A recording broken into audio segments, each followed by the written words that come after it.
to come to yourself first, Andrew. 3 goals, 3 points, clean sheet. Very good win today.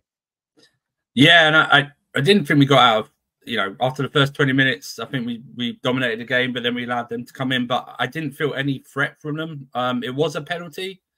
So I'll get that out of the way first. It was a penalty and they scored an offside goal. But really, the shots that they had didn't really bother Sanchez that much. He's not like coming out here man in a match. I know they had a lot of shots, but there wasn't much. Nicholas Jackson, that's Nicholas Jackson. This game, two great finishes. Previous game, not great finish, but he was good. Palmer scored, had a quiet game. I thought Caicedo was a beast today, absolute beast there in that midfield. I just thought he was everywhere. And like I said, Cucurella as well, tossing at the back. Yeah, it was a very, very good performance. I mean, last year, these 3 away games, it was like 1 point from these 3 away games, 2 losses, like many goals conceded. Now it's 3 wins from these away games, 10 goals scored, 2 conceded. Yeah, and we're not even, like I said, it's not like Terry said, we didn't go like full throttle. We could have scored more at the end, but even that, it was like more like in the end, it was more like a training exercise at the end. West Ham were just, we had a tougher game against Bournemouth than against West Ham. I thought it'd be the other way around. They tried everything today. They tried different formations and just nothing worked. I thought they were targeted for Fana right away after he got that yellow card against Somerville, but very good performance. There was nothing really. There was no fault. Everyone played very good today. Everyone, very good performance. Jackson, that second finish as well, I think it was the outside of his boot as well. But yeah, it's starting really well. I just want to turn this away from into back when we go to play Brighton next week at home. So let's just turn that around. But yeah, very comfortable, Terry. Very comfortable. West Ham are. Hey, they wanted David Moyes out, right? They wanted David Moyes out. This is the crazy. I think I would listen. I know that sometimes it takes a while for a manager to get his feet under the table, but they have lost 3 home games. First time at the start of a campaign ever in that is a damning stat. And when you consider West Ham are a team that's been relegated a couple of times in the last couple of decades, they've had many relegation battles. They've had many poor teams, many poor managers in that time. I mean, people were talking about West Ham winning the transfer window. People were talking about West Ham being an exponentially better football team than Man United at the start of the season. Now, I said this in the group chat earlier. I'll say it again. We're shit, but we ain't that shit. Do you know what I'm saying? Like, they were awful in so many areas. Mo, what did you make? First of all, what did you make of the game today from a Chelsea perspective? Couple of points, people. I want to hear what Chelsea fans have to say in the chat. So I want to know, you guys now are second on the table.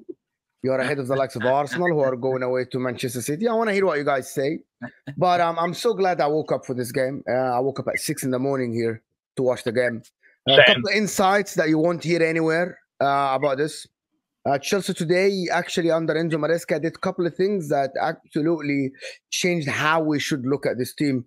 The number one thing, he ignored the wingers completely because West Ham midfield was empty.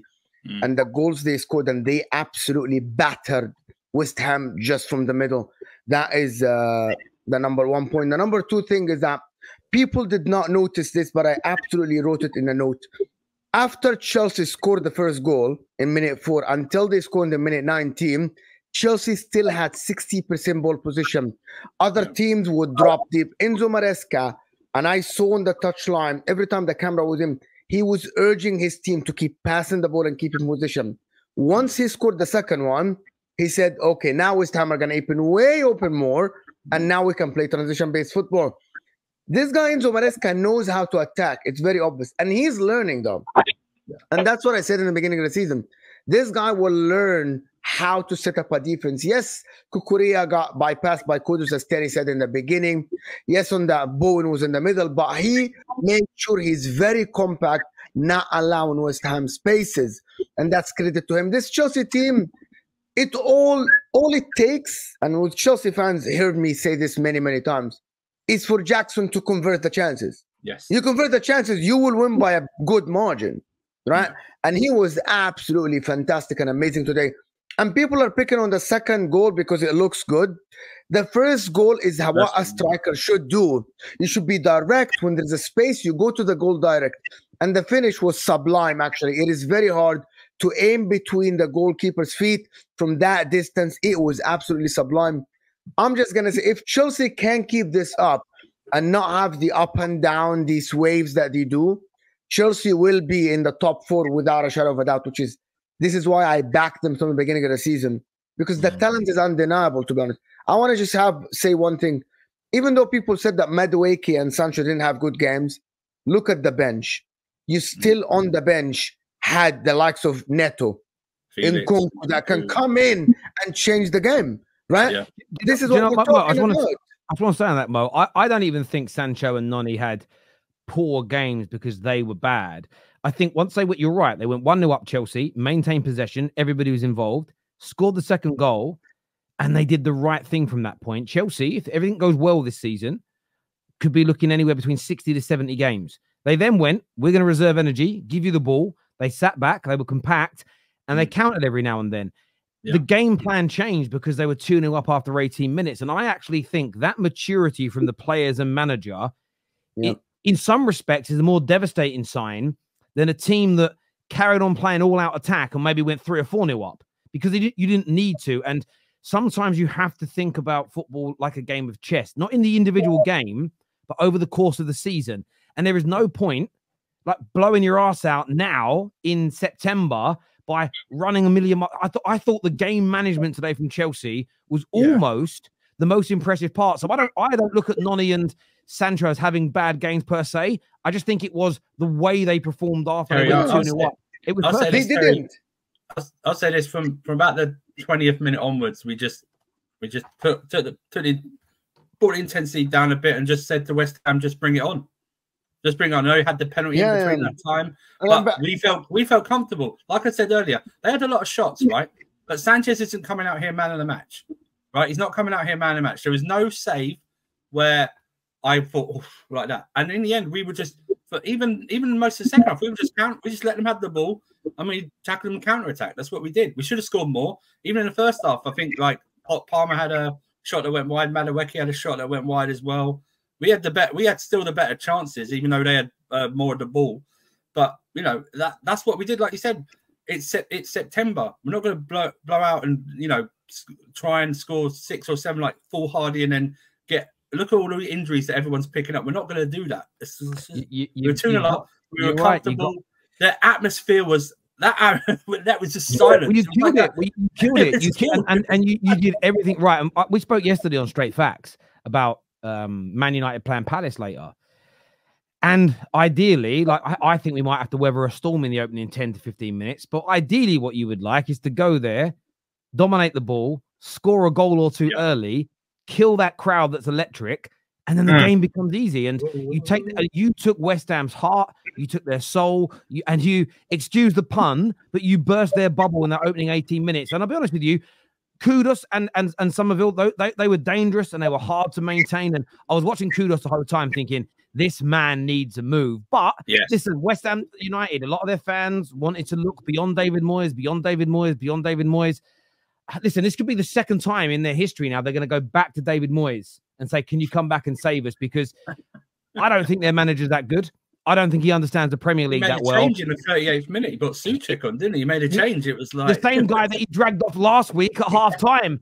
I don't think he has any idea what he's doing yet. You've got Todibo. Todibo's on the bench, who the athleticism he has compared to today. He's just getting it all wrong. And listen, I wouldn't be surprised come November if we get the headline... He's sacked. David Moyes has been drafted back in on a year contract to manage the team again. Sometimes know what's good for you, and the grass is not always greener on the other side.